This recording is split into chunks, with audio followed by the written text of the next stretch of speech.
Muy buenos días. ¿Qué tal? ¿Cómo están?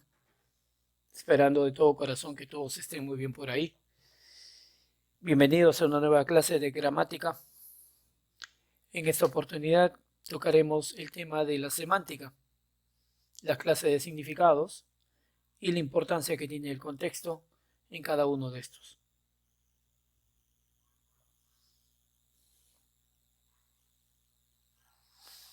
Comenzaremos definiendo lo que es la semántica como una rama de la lingüística, como una ciencia, que está relacionada básicamente con el significado del fenómeno lingüístico, con el significado de las palabras, el concepto, la acepción, el cual aparece en la comunicación, ¿ya?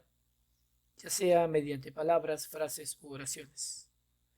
Este significado es una propiedad inherente a lo que es el signo lingüístico. Recuerden el tema del signo lingüístico, ¿no? Era una entidad psíquica que estaba compuesta por dos elementos. El significado, que es el tema que estamos trabajando el día de hoy, que tiene que ver con la imagen mental, el concepto, la idea que tenemos de las cosas, y el significante o expresión oral, ¿no? Que tiene que ver con los objetos y los nombres que tiene cada uno de estos. Como ciencia, la semántica presenta dos clases de significados. Un significado llamado denotativo o significado real o concepto científico o lógico o cognoscitivo. Es también llamado el significado original. Este se va a relacionar directamente con el referente, no con la situación en la cual se presenta. Por ejemplo, conceptos como cosmiatría, sustantivo femenino, el cual es una disciplina profesional encargada de cuidados cosméticos y estéticos de la piel sana y enferma. O como el concepto de infierno, ¿no? Lugar al que van las almas de las personas que mueren en pecado. Es un concepto real, lógico. Un concepto conceptual, valga la redundancia, cognoscitivo, que tiene que ver básicamente con una ciencia, con un estudio. En cambio, el significado connotativo es también llamado significado secundario o accesorio, que se le va a agregar al significado original, ¿no? Esto puede deberse a muchas razones, ¿no? Geográficas, históricas, sociales, pero sobre todo a la razón psicológica, al estado de ánimo en que se encuentra la persona, porque muchas veces no toma en cuenta el contexto, sino la interpretación que le pueda dar, dependiendo de cómo se encuentre la persona, dependiendo del estado de ánimo, como digo. Ejemplos como burro, ¿no? En significado real o denotativo es un animal de carga, también conocido como asémila. En un significado connotativo o psicológico, vamos a decir así, ¿no? Es una persona sin conocimientos o una persona torpe o inútil, dependiendo del contexto en que se utilice o dependiendo de la interpretación que le demos. Pero como digo, lo más importante aquí es el contexto en que se encuentre o se dé la situación comunicativa. Tenemos el otro ejemplo, cielo, un significado real o lógico o denotativo vendría a ser esfera azul y que rodea la Tierra. ¿Dónde encontramos estos significados denotativos? En un diccionario, porque es parte de una investigación. En cambio, significado connotativo, podríamos decir que es el lugar en el que viven las almas de los justos, ¿no? El límite, el límite, como dicen algunos. Algo, como dije, a tomar en cuenta, sí, para poder interpretar los significados de las palabras, es el contexto lingüístico, el cual es el conjunto de elementos que rodean a la situación, esto es, que anteceden o siguen a las palabras, frases, proposiciones, oraciones que uno vaya utilizando para el diálogo y que con su presencia van a condicionar el significado connotativo, ¿no? Dependiendo de la interpretación que le demos y el lugar en el que estemos, ¿no? Más que nada es el lugar, el espacio, el ambiente. Ejemplos como Juan hace música, o sea, combina sonidos secuenciales con ritmo.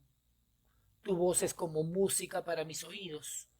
En relación a música, significa que es muy agradable y que le trae gratos recuerdos. Entonces aquí es muy importante ¿sí? La utilización la toma en cuenta del contexto, en qué lugar nos encontramos, cuál es la situación en que vivimos para poder interpretar el significado. En ambos casos, el significado de música cambia según, como dije, el contexto. Importante también saber o recordar el tema de los campos semánticos, ¿no? Dentro del estudio de la semántica, dentro del estudio de los significados de las palabras, el campo semántico es un tema muy importante. Recordemos que este campo semántico es un conjunto de palabras, básicamente de significados, que están englobados, que están adheridos, cohesionados, ya en un significado general, o también como el conjunto de rasgos comunes a varias personas, a varias palabras. Ejemplo, ¿no? Tenemos un campo semántico ya de órganos del sistema digestivo, páncreas, hígado, intestino. O también tenemos un campo semántico de peces comestibles, trucha, tramoyo, lenguado. Entonces, ¿qué cosa tienen en común esos términos? Tienen en común un significado o sema o vínculo semántico, un concepto que comparte la mayoría de ellos. Y si es un concepto, un significado, un vínculo, estamos hablando de la semántica. Y por lo tanto, los campos semánticos son muy importantes dentro del estudio de esta rama de la lingüística. Sí, para poder crear, como dice, redes de significados entre las palabras.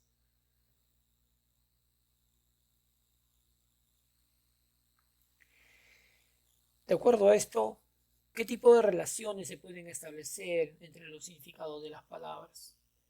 Pues bien, tomando en cuenta solo los significados de las palabras, ya se pueden establecer mallas de relaciones o también llamados campos semánticos. Entre ellas tenemos la relación de sinonimia, joven, mozo, zagal, mozuelo, adolescente, pollo, pibe, inexperto, niñato, que tienen en común un significado semejante o parecido.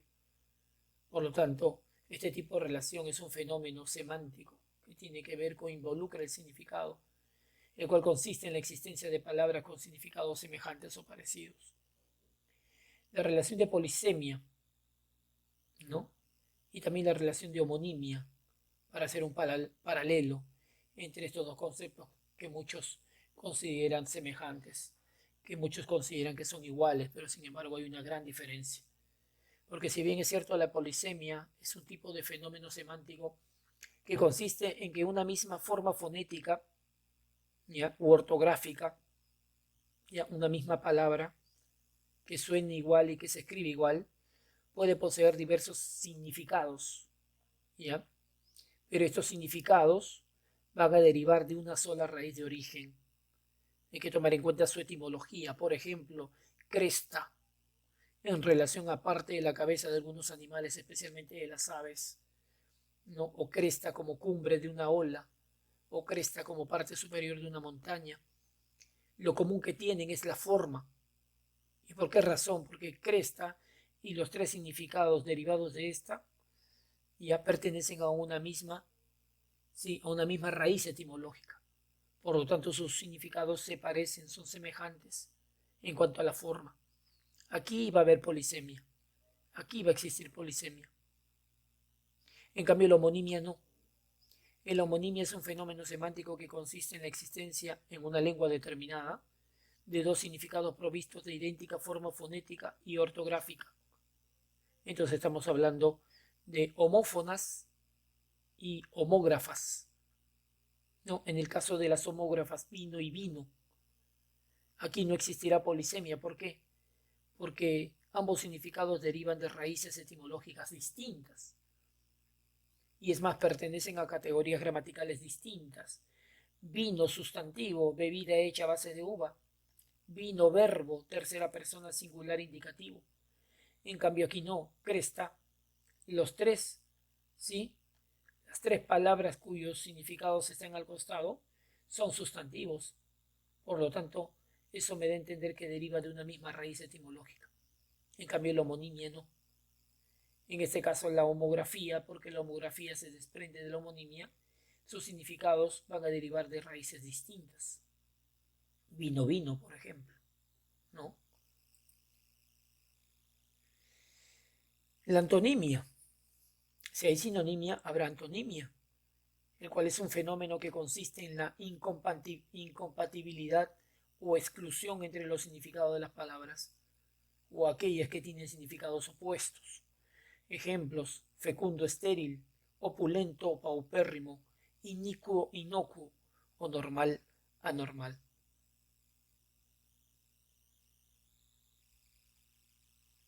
En cuanto a la lexicología, que viene a ser el estudio de las unidades léxicas de una lengua y de las relaciones sistemáticas que se establecen entre ellas. La unidad de análisis en la lexicología como ciencia es el lexema o morfema léxico. Dentro de la palabra, el lexema es la parte más importante, el núcleo, el que contiene el significado principal de la misma, y que en base a este núcleo vamos a poder formar lo que se denomina una familia de palabras, que son todos aquellos términos o léxicos que derivan de una sola raíz, ¿no? De saber, sabemos; sabio, sabiduría; sabiondo o sabido; de pan, panadero; panetón, panadería; empanada. Entonces, toma en consideración aquí la raíz de origen. ¿Y quién estudia esto? Estudia la lexicología. Y la lexicografía es una disciplina aplicada al lenguaje que se ocupa exclusivamente de la elaboración y el análisis crítico de los diccionarios, de las diferentes clases de diccionarios que existen, tomando en cuenta alguna que otra característica.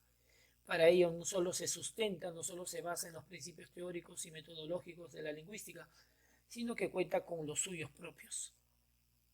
Dentro del estudio de la lexicología podemos encontrar los diccionarios como el Inverso de Rimas, el diccionario de gramática, el diccionario de dudas, el diccionario tesauro o el tesoro del conocimiento, como algunos lo llaman, el diccionario ideológico o de ideas afines, el diccionario analógico conceptual, el diccionario visual o de imágenes, el enciclopédico, el normativo, que rigen las normas del buen uso de la gramática castellana, el de uso práctico, el monolingüe, el bilingüe, inglés-español, español-inglés o como quieran, el de aprendizaje, los diccionarios etimológicos muy importantes, los diccionarios de sinónimos y antónimos, el diccionario especializado.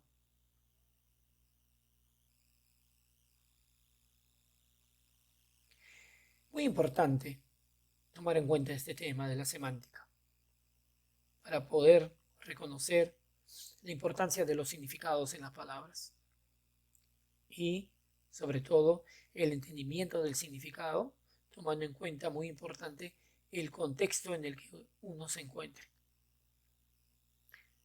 Ejercicios, como siempre, para poder reforzar el conocimiento que hemos recibido el día de hoy.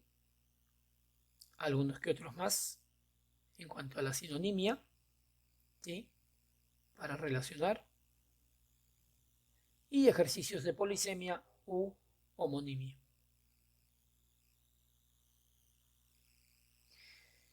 Bien, muchas gracias por su atención. Conmigo será hasta otra oportunidad. Cuídense mucho y nos estamos viendo muy pronto. Hasta luego, chicos.